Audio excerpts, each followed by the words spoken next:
What's up, Dice Rose? Paul here, and I'll be your DM for a little while. Listen, I have a great video for you today talking about physical things like this to help your players with hooks, directions, clues, all those kind of things. But before we get into that today, I want to remind you there's only 10 more subscribes I need. I made a promise a few weeks ago that says, look, if I get up to 70 subscribers, I go all in. I reveal my identity, if that's even a thing. But I decided that that's the route I have to go if I want this channel to be successful and to be able to offer you the kinds of resources you're looking for to have better gameplay. So in doing that, if you're brand new here to the channel, thank you for being here. Be sure to hit that subscribe button. And that's just one more subscribe on the road to making this channel all that it can be. So let's talk about this stuff right here. This stuff here is simple packing paper that I get at work.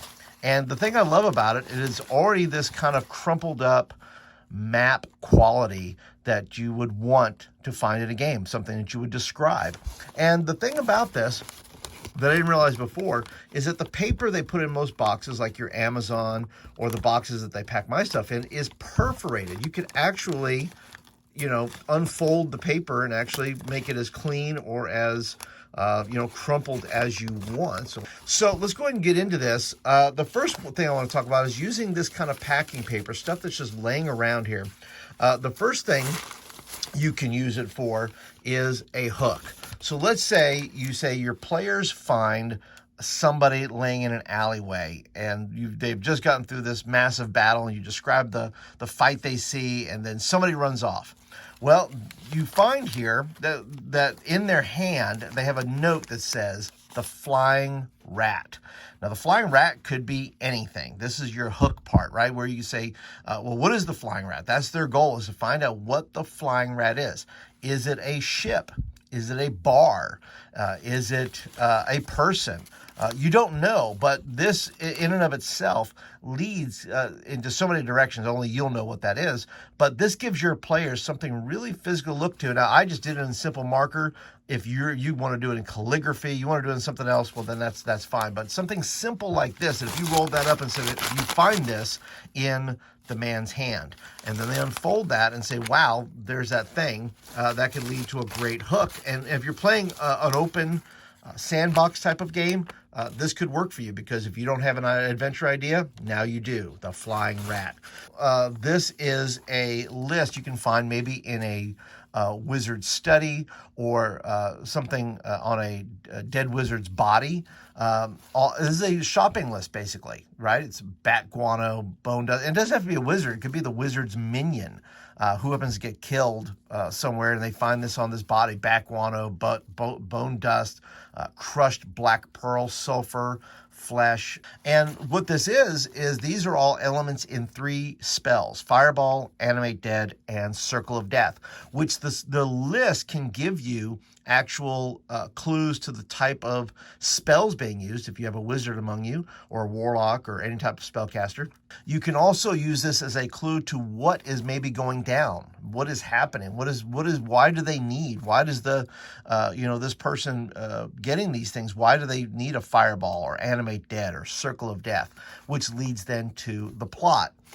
Here's another thing you can find that you can find in a trash bin, right? If you're, a lot of times you'll see crime dramas where they'll search the trash bins and they'll find a piece of paper here. Well, this one says, beware the crows. Well, what does that mean? Beware the crows? And your players could find this in the trash bin and then start to wonder, well, what does this mean? Beware the crows. Does this mean, is this a gang? Is this actual real crows? It could be anything. And that's the gloriousness of just a piece of paper with something written on it that it can go and let your players, how many times have you maybe run a game and your players have come up with a better idea of what this clue means than what you intended it for, and allow your players to simply run with it, especially, like I said, if it's an open kind of a sandbox type of game, it can go anywhere. How about a patch? Maybe there's some sort of altercation, and once again, you find a body in an alleyway, and this person has torn off, and you say, hey, listen, there's something in his hand, and what he has torn off is a patch. And if you recognize, this is a symbol of the Harpers in 5e. And maybe they've grabbed this patch, and maybe now you have some sort of inroad or direction to go looking for the Harper's Guild, or somebody within the Harper's Guild that has done something nefarious. Or maybe it's somebody that's in the Harper's that's not really a Harper. They've infiltrated somehow. But there's all kinds of things you can be able to do with this. Here's another symbol you can find, and this is, I believe, the symbol for, I want to say, Fireball. It could be Animate Dead. I can't remember, but that's the symbol they give you on D&D Beyond that's next to the spell. Well, what if you found just that symbol? Well, that can mean anything, right? Or it can mean something very specific. Like I said, it could be Animate Dead. Why is this symbol important? And why is it on this piece of paper? And why is it in this person's possession? You can also do something like puzzles, right? If you find some sort of cryptic note, and these are just dots on a page, maybe your players think it's connect the dots. Well, let them connect the dots. Let's see what they create in doing that. Maybe this is a star map. Maybe this is something that deals with what's in the sky, and maybe they're looking for a particular constellation with this configuration. Maybe they find something like this. This is called a rebus. And a rebus is simply it's a word that has double meaning. So if you see brain and it's scattered everywhere, well, then it means scatterbrained. So you can find different rebuses and things like that that could give a clue or be part of a puzzle that your players have to figure out. And so that is it, guys. I just wanted to share you just a quick idea of something you can use at your table that's physical.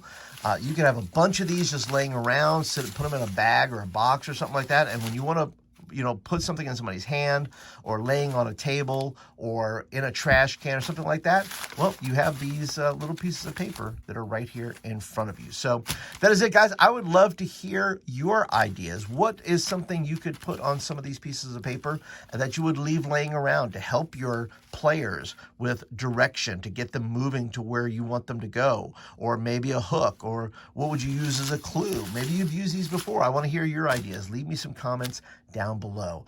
That's it for today, guys. We'll catch you guys in the next video.